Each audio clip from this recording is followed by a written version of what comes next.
کہ رمضان کے بعد سب سے افضل روزے اللہ کے مہینے محرم کے روزے ہیں،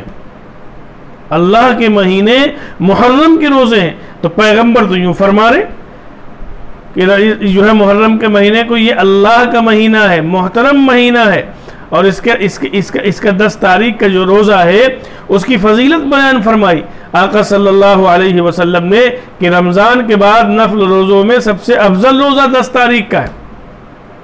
بس یہ ہے کہ ایک دن پہلے ہم ملا لیں 9-10 رکھ لیں، یا ایک دن بعد ملا لیں 10-11 رکھ لیں، اور اس کی فضیلت بھی آئی ہے۔ روزہ رکھنا یہ مستحب ہے، اور فرمایا کہ 1 سال کے گناہ معاف ہو جائیں گے انشاءاللہ اس روزہ رکھنے کی برکت سے۔ تو یہ مہینہ منحوس مہینہ نہیں، نحوست والا نہیں۔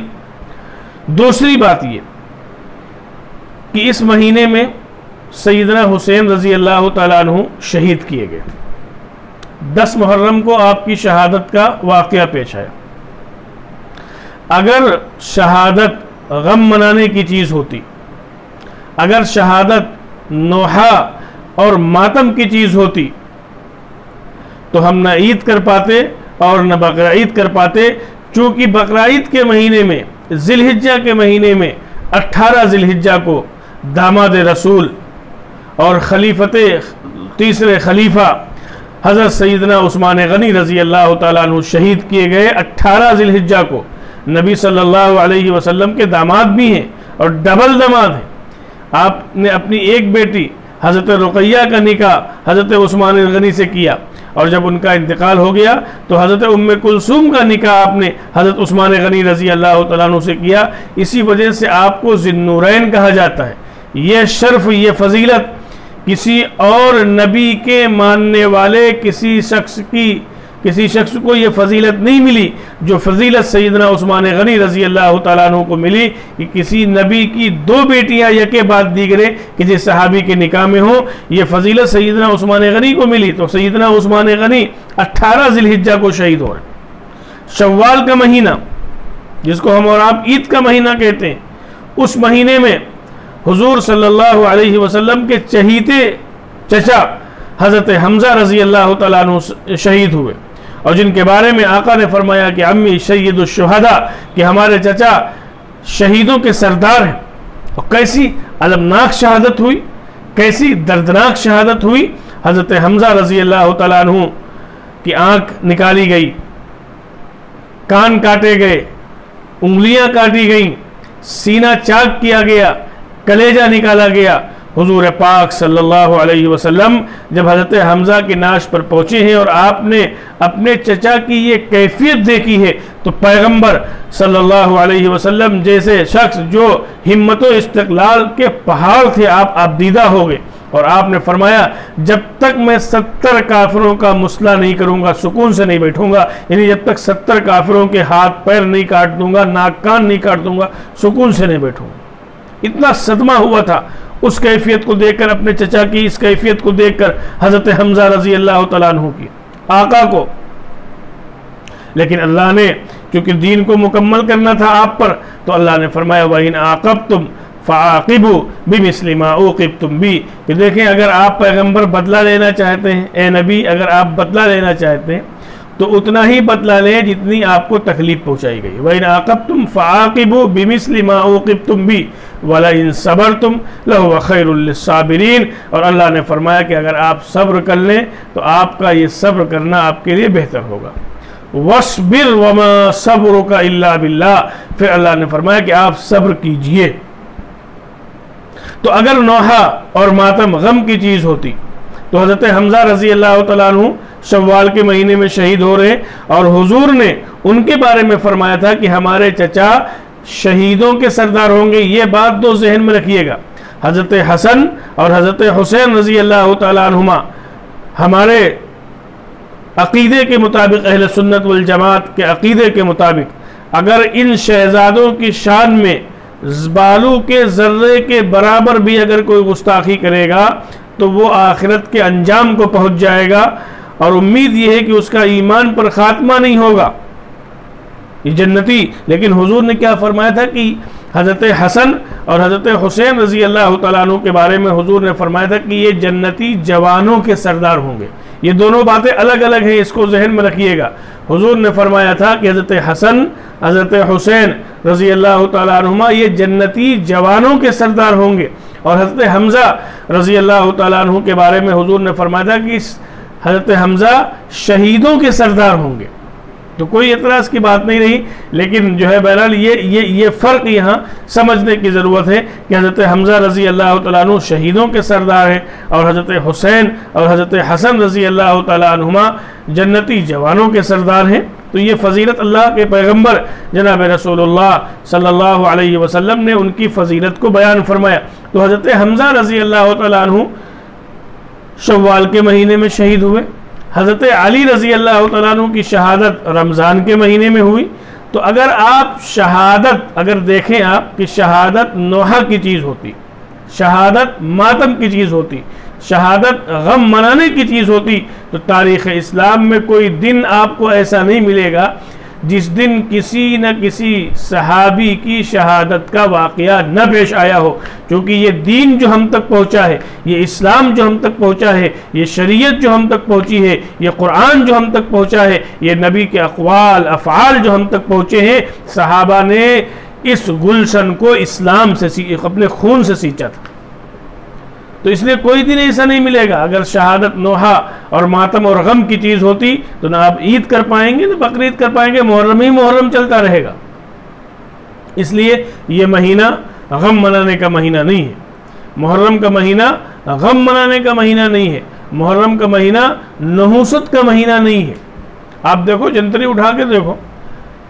عقائد کے سلسلے میں اگر دیکھو جنتری اٹھا کے، تو اس میں جب محرم کا مہینہ آتا ہے تو پورے محرم کو نحس نحس نحس نحس، اور جب عاشورہ کا دن آتا ہے تو کہتے ہیں نحس اکبر۔ اب محرم کے مہینے میں معلوم یہ ہوگا کہ جمعہ کا بابرکت دن بھی آ رہا ہے، جس کے بارے میں آقا نے فرمایا تھا کہ جمعہ کا دن تمام دنوں کا سردار ہے، لیکن محرم الحرام کے مہینے میں جمعہ آیا تو جنتری میں کیا لکھا؟ نحس اکبر۔ لیکن ہماری عقلوں پر پردے پڑے، ہم بھی جب شادی بیاہ کا وقت آتا ہے تو ہم بھی کہتے ہیں کہ دیکھ لو نحس تو نہیں ہے، اور اس میں اوپر لکھا ہوتا ہے بعقائد شیعی، یعنی یہ شیعوں کا عقیدہ ہے، مسلمانوں کا عقیدہ نہیں۔ منحوس ماننا، نحس ماننا، اس جنتری میں جس جنتری کو لوگ دیکھ کر تاریخیں طے کرتے ہیں اس میں یہ لکھا ہوا ہے کہ باقاعد شیعی، یعنی یہ شیعوں کا عقیدہ ہے، مسلمانوں کا عقیدہ نہیں ہے۔ ہمارا تو عقیدہ یہ ہے، ہمارا ماننا تو یہ ہے کہ اللہ نے تمام دن بنائے ہیں اور اللہ نے 12 مہینے بنائے ہیں، اس لیے نہ کوئی دن منحوس ہے اور نہ کوئی مہینہ منحوس ہے۔ یہ اللہ کے بنائے ہوئے دن سب بہتر ہیں اور اللہ کے بنائے ہوئے مہینے یہ بھی سب بہتر ہیں۔ تو اس لیے شہادت غم منانے کی چیز نہیں ہے، شہادت نوحہ اور ماتم کی چیز نہیں ہے۔ شہادت تو ہر ایک کو نہیں ملتی، شہادت تو اللہ کی طرف سے ایک انعام ہے جو اللہ تبارک و تعالی ہر کس و ناکس کو عطا نہیں فرماتے ہیں، بلکہ شہادت تو جس کا اللہ انتخاب فرماتے ہیں، اللہ اس کو اپنے راستے کی موت اور اپنے راستے کی شہادت اس کو عطا فرماتے ہیں۔ حضور نے فرمایا تھا، دعا کی تھی کہ اللہ میں تیرے راستے میں مارا جاؤں پھر زندہ کیا جاؤں، پھر مارا جاؤں پھر زندہ کیا جاؤں، پھر مارا جاؤں پھر زندہ کیا جاؤں۔ حضرت خالد بن ولید رضی اللہ تعالیٰ عنہ جو بڑے بڑی جنگوں میں شریک ہوئے، لیکن کیا تھا؟ شہادت مقدر نہیں تھی، اپنے آخری وقت میں بستر پر رویا کرتے تھے، کہتے تھے بڑے بڑے معرکوں میں شریک رہا۔ حضرت خالد بن ولید کا بڑا مقام بھی ہے، لیکن کیا ہے؟ موت بستر پر آ رہی، یعنی اللہ کی طرف سے انتخاب نہیں تھا، لیکن علماء نے ان کے بارے میں ایک بات لکھی کہ شہادت کیوں نہیں ملی۔ اس کی وجہ یہ لکھی کہ ان کا نام تھا خالد، اور حضور صلی اللہ علیہ وسلم نے ان کو لقب دیا تھا سیف اللہ، اللہ کی تلوار۔ اس لیے حضرت خالد بن ولید رضی اللہ تعالیٰ عنہ کو حضرت خالد سیف اللہ کہا جاتا ہے، اللہ کی تلوار۔ تو اس سے جو ہے یہ نقطہ نکلا کہ جب حضور صلی اللہ علیہ وسلم نے فرمایا کہ خالد اللہ کی تلوار ہے، تو دنیا میں کوئی تلوار ایسی نہیں بنی جو اللہ کی تلوار کو کاٹ سکے۔ اس لیے حضرت خالد بن ولید رضی اللہ تعالیٰ عنہ کو بستر پر موت آئی، شہادت نہیں ملی حضرت خالد بن ولید کو۔ تو اس لیے شہادت نوحہ اور ماتم کی چیز نہیں ہے۔ کل 9 تاریخ ہے، روزہ رکھیں، کل رکھیں، پرسوں رکھیں، یا پرسوں رکھیں 10 تاریخ رکھیں، یا اس کے ساتھ 11 ملا لیں، مستحب روزہ ہے، نفل روزہ ہے، ثواب کی چیز ہے، اور باقی کوئی جو ہے وہ کوئی خرافات کی ضرورت نہیں ہے۔ محرم میں جو کچھ ہوتا ہے، محرم میں جو کچھ ہوتا ہے یہ مسلمانوں کا عقیدہ نہیں ہے، یہ شیعوں کا عقیدہ ہے، اور شیعہ دنیا کی بدترین کافر مخلوق ہے جس نے صحابہ کو نہیں چھوڑا، صحابہ اکرام کی شان میں زبردست گستاخیاں کی ہیں، حضرات شیخین کے بارے میں، خود نبی کو نہیں چھوڑا۔ ان کے عقیدے اگر بیان کیے جائیں تو بڑا جو ہے عقیدوں کو اگر بیان کیا جائے تو سننا مشکل ہو جائے گا۔ تو بہرحال میں اس طرف نہیں جاتا، لیکن اسی طریقے سے تعزیہ داری کو مولانا احمد رضا خاں صاحب بریلوی، انہوں نے فتاوی رضویہ کے اندر تعزیہ داری کو حرام لکھا ہے۔ تعزیہ بنانا، تعزیہ اٹھانا، تعزیہ کے جلوس میں شامل ہونا، مولانا احمد رضا خاں صاحب بریلوی نے فتاوی رضویہ کے اندر اس کو حرام لکھا ہے۔ تو جو لوگ یہ لوگ جو نعرہ لگاتے ہیں کہ مسلک اعلی حضرت زندہ باد، ہم ان سے یہ کہنا چاہتے ہیں تعزیہ کو مردہ کرو تب تو مسلک اعلی حضرت زندہ ہوگا، اور اگر تعزیہ زندہ ہے تو مسلک اعلی حضرت زندہ نہیں ہو سکتا، اس لیے کہ مولانا احمد رضا خاں صاحب نے تعزیے کو حرام قرار دیا ہے۔ اس لیے بس اتنی ہی بات میں اس وقت کرنا چاہتا ہوں کہ شہادت غم کی چیز نہیں ہے، شہادت نوحہ اور ماتم کی چیز نہیں ہے، اور اس مہینے میں ڈھول تاشا اور اس کے بعد میں نوحہ پڑھنا اور ماتم کرنا اور گریبان کو چاک کرنا، شریعت نے اس کی اجازت بالکل نہیں دی ہے، بلکہ یہ وہ لوگ ہیں جو زنجیروں سے اپنے سینے کو چاک کرتے ہیں اور یا اپنی پیٹھ کو چاک کرتے ہیں، آگ پر چلتے ہیں، تو یہ اللہ نے ان کو سزا دی ہے کہ ان کے باپ دادا حضرت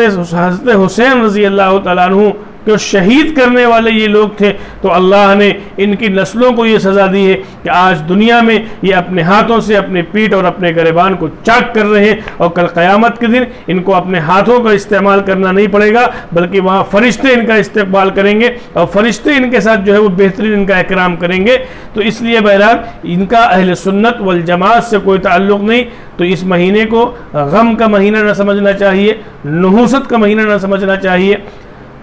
جو ہے ماتم